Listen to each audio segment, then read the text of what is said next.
Mike O'Farrell, thanks ever so much for joining us. We're here in the Lord's Pavilion. Really wanted to have a chat with you. It's been a while since we've caught up on camera, certainly, to bring the members up to speed with a few things that are going on. First and foremost, let's kick off with some governance issues. Members will have received from us some emails recently talking about a number of changes to the club rules. One, of course, is the appointment of a chairman when you eventually decide to hang up your own boots. Can you perhaps expand, Mike, on what members will have received and the club's logic on that process? Yeah, sure. Thanks, Fletcher. It's lovely to be here and able to be talking in a bit more detail. I've spoken to lots of members, but this might give me an opportunity to talk to a wider audience. Governance and the changing rules has been not forced, but we've had to go down a pathway which reflects the demands on the professional game. And cricket is now a big professional game. Whether we choose to accept that or not, that's the reality of the world in which we live. And I'd like to talk a bit more detail about the ECB side of that a bit later on if I could. So what we've done is to say to members, I'm stepping down in the next AGM. I'm far too old to be the chairman of a professional organisation. There's some very good people who've got great ideas around. I just hope that they feel strong enough to come forward and articulate them. We're doing it a different way this time because, as you may remember, I got in initially by default because Ian Lovett was invited to be the deputy chair of the ECB, and we felt that was a conflict. Of course. So I, as the treasurer, stepped in and then was asked to continue that. So I actually had not been directly elected by the members. However, in the past, that has been the case, and cricket is one of the few sports that actually does that. And I want to try and put members' minds at rest. We're not saying this is a private selection process. We're going the other way and actually saying, look, anyone that feels that they can be the chair of this wonderful organisation, once they've read the job profile and the job outline, please put your name forward. Please put your name forward. And then the nominations committee, which I would have been chair of, but because of a conflict of interest, I will step away from that for the period of that time. It may be supplemented by one or two outsiders, as other counties and other organisations do. And that means that we've then got a wider range of people who might bring different skills. They may not, but they might bring different skills to us. And we do need that breadth of skill and breadth of knowledge in today's world. I know some members feel challenged by that, and we've had some nominations. Luckily, not too many, and I'm going to try and talk to each of those in turn and discuss with them their views. In the end, of course, the nominations committee will propose to the board that such an individual is the chair, man or woman. The board will then recommend to the membership that they have to decide whether that's going to be accepted or not, so that will come forward at the AGM. So that's the first thing. The second part of the big issue in the governance process and the change to rules is to try and bring us as up to date as we can be with today's world. People will know the challenges that cricket faces on and off the field. And they'll know the challenges we've had at Middlesex. We've managed it by the great good fortune of having people on the board and members of staff who've supported us. I'm thinking about the pension scheme. I'm thinking about the changes we've had to the playing environment. I'm thinking about how we thought about outside grounds. All those sort of things which become a necessary and essential part. That can't just be done by willing volunteers. We've got to find a way of bringing together those people who've got the skills, hence trying to focus on EDI as an example. Hence trying to think about facilities. And if you do that, you've got to bring other people in. So that was the second part of that. The third part of this, which I think for me is the most relevant, is to try and help the members understand all the things that people do. I tried to explain at the AGM that every board member now also has a key responsibility, and remember they're all volunteers, for key aspects and activities in the club. That didn't happen before. There were some board members who willingly took on bits, but actually were sort of requiring board members to do that now. So I will say, okay, this is a big project, which of you is going to pick it up? And I'll just hope that somebody will. The future will be that there will be people coming in who will have those skills that are an integral part of the process. Does that help to sort of clarify it a bit? It certainly makes sense to me, Mike. I mean, you look at one particular area of the business where we've had a real urgent need for expertise, and that's in the financial management of the club. Obviously, you touched upon the pension situation. Obviously, we've had COVID, 2 years of severely disrupted income has made an enormous difference to the finances of the club, which led to us looking for that person with the requisite skills to manage that process and take us forward on a safe and steady financial footing. So Illa Bardwaj came in as our new Chief Financial Officer. You've probably had 6 months or so now working with Illa. She stepped up to the plate, I think, on the panel at the AGM, so members will have seen her. What's Illa like to work with? What difference has she made to the club? And how pleased have you been with how she's addressed a number of those issues? That's really good. Let me just step back a bit and say that we manage the financial process and difficulties because of the energy and commitment of people like David Kendricks, to people like the senior management team, who could have all thrown their hands up in the air and said, oh my God, what are we going to do? And they didn't. That wasn't fair on them. They were taking added responsibility. All of you as senior members of the team took on. David gave up 40 days unpaid leave to do this. So we did need a finance person. Luckily, we had some very, very high caliber candidates, which was good. Illa's joined us. She's absolutely terrifying because she challenges us all continuously, even someone like me. Does it very nicely, but when her hands are around your throat, it's quite difficult to argue. And she has made us focus on what is right and what is proper. The members will have seen the AGM or seen the results from the AGM. We had a very significant loss, but we have no debt. Our concern going forward is to maintain the momentum that has taken us from that difficulty to get to a break-even point and onward and upward. And Illa and Andrew are actively engaged in that as a very good team. It has also engaged at a very early stage with the MCC. Lots of conversations with our friends and partners there, and with the ECB. And at every level, we have managed to, not easy conversations always, but they've looked at us and said, okay, we can see where you are. They've accepted that they understand why we got to where we got to. They've seen that we've drawn a line in the sand. They've seen and appreciated the work that's been done. And I would put a lot of that down to the background work that Illa has done, excuse me, in making that happen. So very early in the piece, and I don't think she anticipated quite the range of issues that she was facing, but she's really willing to step up and do that. And as I say, she really has got us thinking in a very clear and methodical and processed way. Mike, that's really good to hear. You say you weren't sure that Illa perhaps knew quite what she was getting into when she took the role. A number of months ago, obviously, Andrew Cornish stepped into the role when Richard Goatley had to leave his post as CEO through illness. Andrew stepped in, but it was initially only on an interim basis. Andrew, I'm sure you'll be delighted to inform members, has now been made a full-time appointment in that role of CEO. Again, like Illa, you've worked with Andrew for a number of months and years now, and obviously previously, I understand, you worked with Andrew in a previous role as well, so you know the man well. Members will have been exposed to him and seen him. Looks to me like a breath of fresh air. And thanks, Fletch, that's a good point. I mean, let's deal with one bit first. A couple of members, and the members know I'm quite open about these sort of things, a couple of members came to me and said, how can you justify bringing on someone that worked for you many years ago? Fair question. And I answered this in the same way that I always answered it. Andrew worked for me 37 years ago for 2 years. I would love to think that I have been able to influence his career to be MD of the various companies he's been MD of, but that's not the case. So, a long time ago, and he was much younger, and we were both younger, and I was probably, it's difficult to imagine, but I was probably quite difficult in those days. He's come to us, and I want to say this, two things. One is, I'm delighted that Andrew accepted the offer we made, because he could have said no. Yeah. We gave him a fixed term contract.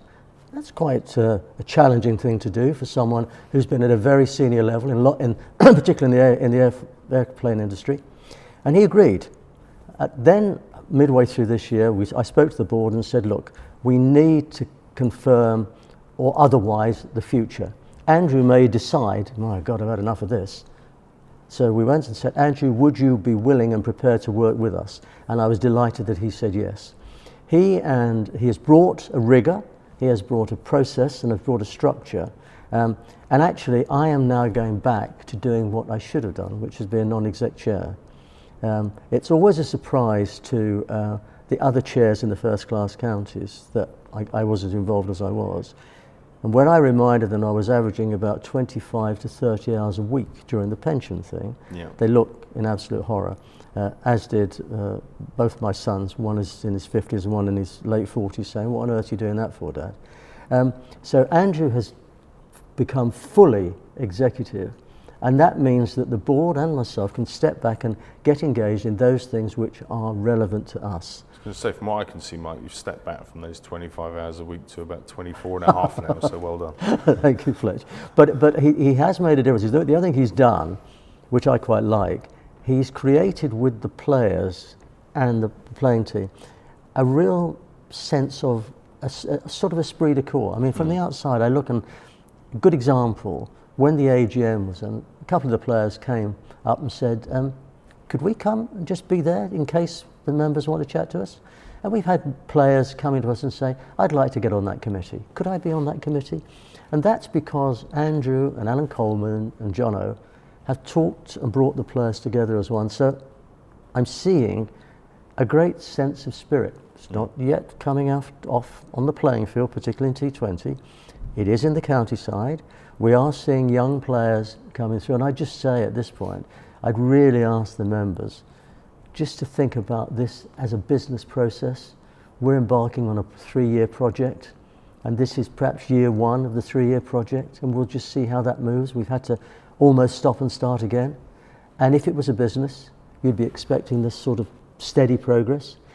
Interestingly, the other chairs that I spend a lot of time with, and perhaps we can talk about this later, do look upon the Middlesex young people with some real excitement, and they're fascinated by the fact that the older, more seasoned professionals have got a new lease of life. And Absolutely. Of course, Tim's name comes out again, and people say, I don't know what he's on, but I'd like some. Right, let me pick you up on that, because I think you've hit on a really salient point. We've got a first 11 squad, or a professional playing squad, that's got over 70% of its makeup of former Middlesex Academy kids. They're all still so young. You talk about this as a business process, and you're right, if you draw those parallels, nobody's going to flick a magic switch and turn a business around overnight. So we need some patience from the members, we need some buy-in and some support. You look at how we're performing as a side, and you can look at certain individuals and the development of them as players. 3 years' time, looking at the pipeline of other young kids that are coming through the academy. 3 years' time, this could be something quite special. And that's a view shared by some other counties too, which is quite interesting. People who know far more about the game than I do. And I think we've got, let's just take it back from cricket for a minute. Let's talk about them as people. Let's talk about the players as just ordinary young men and women. And I watch them, and the advantage of age is that you've seen most things and you've seen how people progress.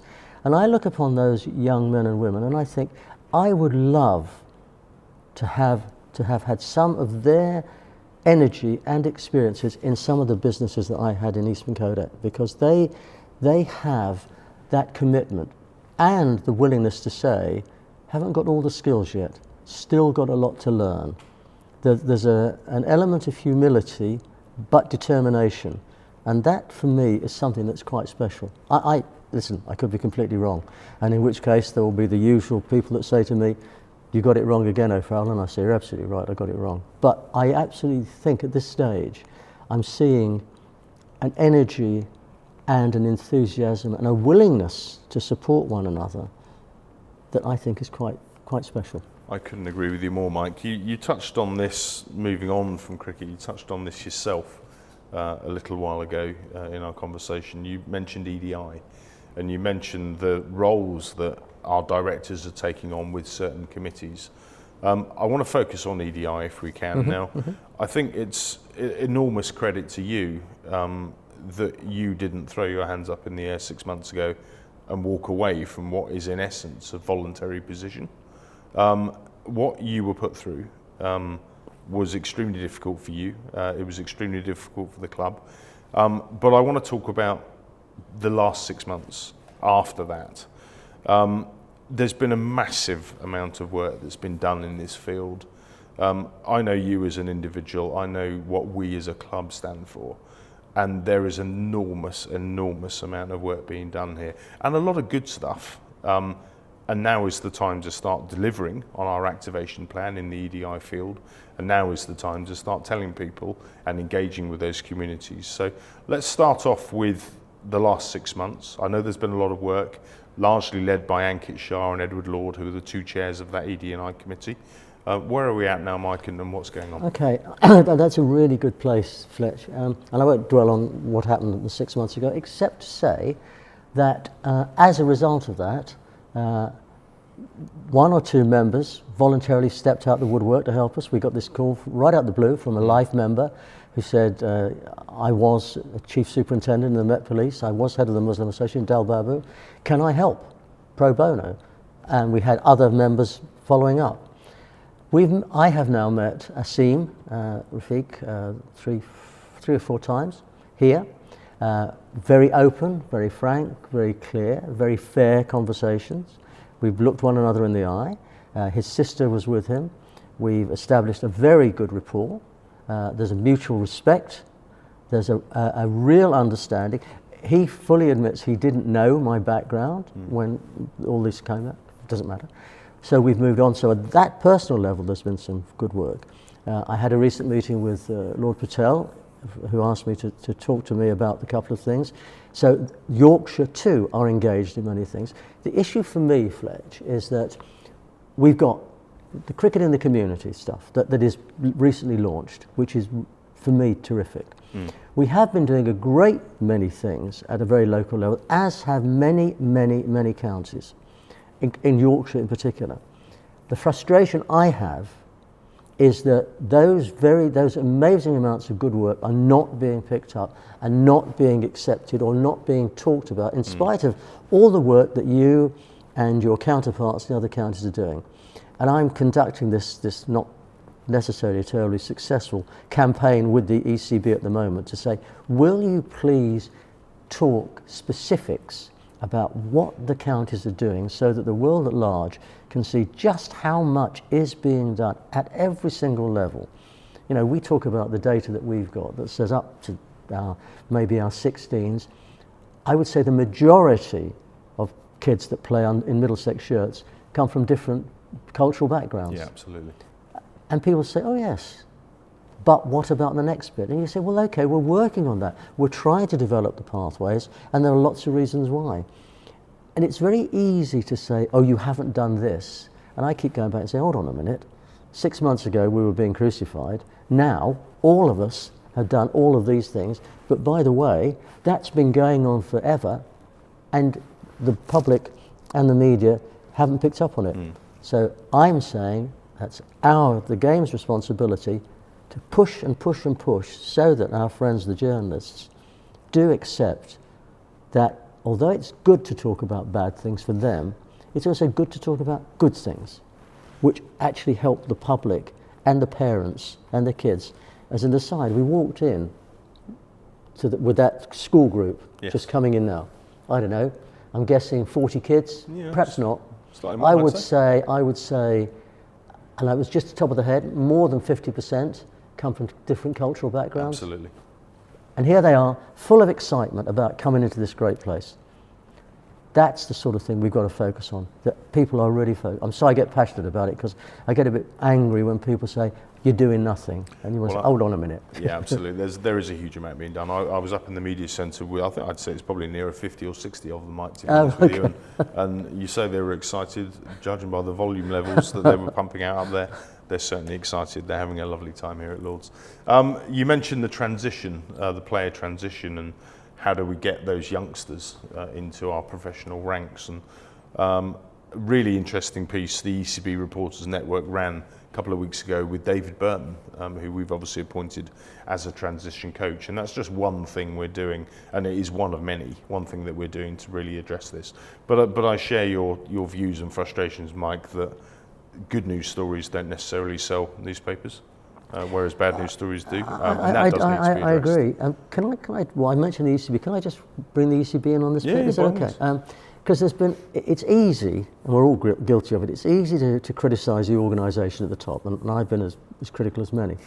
What I've discovered over the last few months, since I've been asked informally by Ian Botham and others to try and bring the chairs together, is that the ECB also know and appreciate the need for change. They've had an interim chair, the CEO isn't there. So there's been a governing body that's been trying to find its way forward with some difficulties. We, as a game, have a part to play. It's not them, it's us. And it's all the counties, and the counties have come to this reckoning. And this week, we had a very interesting conversation. 4 of the first-class chairs and 4 of the rec game chairs. From the outside, we were advised and led to believe, as were they, that we had so much that was keeping us apart. And in fact, a very large newspaper, whose name I don't like to use because it upsets me, talked about us, the first-class chairs, making a power grab for the game. It was very clear within, and I was asked to lead that conversation, it was very clear within about the first 15 minutes that we're all on the same side. They're all trying to find a way of getting the game together and building something that says to younger people and the people, their parents that support them, there is a real good future in this game. There is a really good opportunity for everybody to play. And I think we're breaking through on that. I think there is a willingness for people to say, it's not us and them, it's us. Well, that's one. You mentioned Azim Rafiq. I think that's one thing that, in the wake of the awful things that came out that Azim suffered, that's the one thing the game has had to do, is come together and focus on us as a sport as opposed to individuals. And there were many things being done before the Azim scandal broke, but what it's done post is, at least under the leadership, I guess, of the ECB, it's brought all counties together, and it's great to hear that counties are working together, sharing best practice, because there are a lot of parallels that we can do. Mike, I get the feeling we could sit here and talk all day. I want to finish on cricket. We've just come. We mentioned our young side. We've just come out of 4 days at Trent Bridge, proper hard first-class 4-day graft. Probably fair to say outplayed for the first 2 days, but boy, didn't we bounce back at the halfway stage and dug deep. And that young side, and it needs those experienced heads around it. But that young side and those experienced heads pulled together, and we've bossed that game for the last 2 days at Trent Bridge, and we come back to Lords with a draw. I think, for me, watching that, and you've got a real sense of the determination.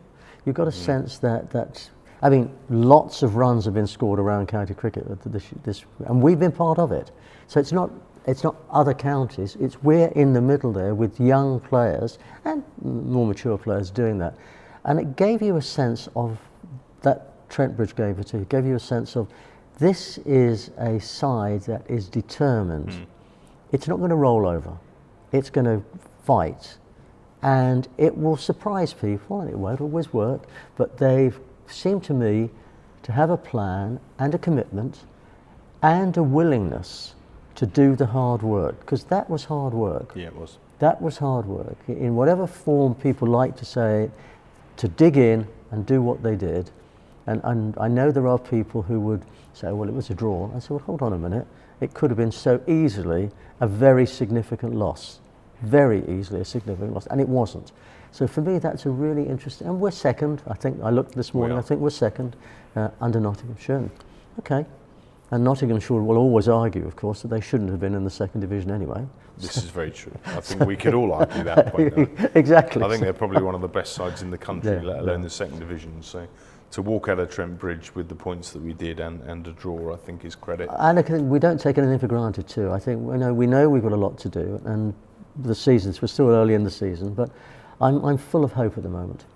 Well, let's catch up, Mike, in 6 games' time when hopefully we've won enough of those to see ourselves catapulted into the top flight of the Championship. Wouldn't that be nice? That would be fantastic. Mike, we started this conversation talking about governance. I just want to remind all members that this consultation process that we've asked for their feedback on, and we do welcome all feedback, closes at 5 p.m. on Monday the 4th of July, and members can either email us at governance@middlesexccc.com, or they can write to us at the club address, which is obviously on the website at Lord's Cricket Ground, St John's Wood. But we would, of course, welcome all feedback. I'm sure you'd mirror that. Yeah, can I just add one thing? It's a personal thank you. Many members have taken the time to write to me or ring me, and where possible, I will. And sometimes the members aren't always as mobile as they might be. I am very happy to come and see them, to talk to them, because I'm very determined. This is a members' club. We run it under your guidance. We will agree or disagree occasionally, but I have a view, and I think many of you know that all opinions are valid, and therefore what we need to do is discuss those. So at any stage, any of you feel that there's things you want to say or do, please ring me or write to me. And I just want to say a thank you, and those people know who they are, to those individuals that reached out over the last 6 months with offers of help, encouragement, support, and it makes such a difference, believe me. And I speak for most members of the board and the management team at Middlesex. It's really good to know that there are members there supporting us in that way. So thank you. Thank you for your time, Fletch, today. Mike, thank you for your time. Mike Farrell, Middlesex Chairman. We'll catch up again soon, and thank you.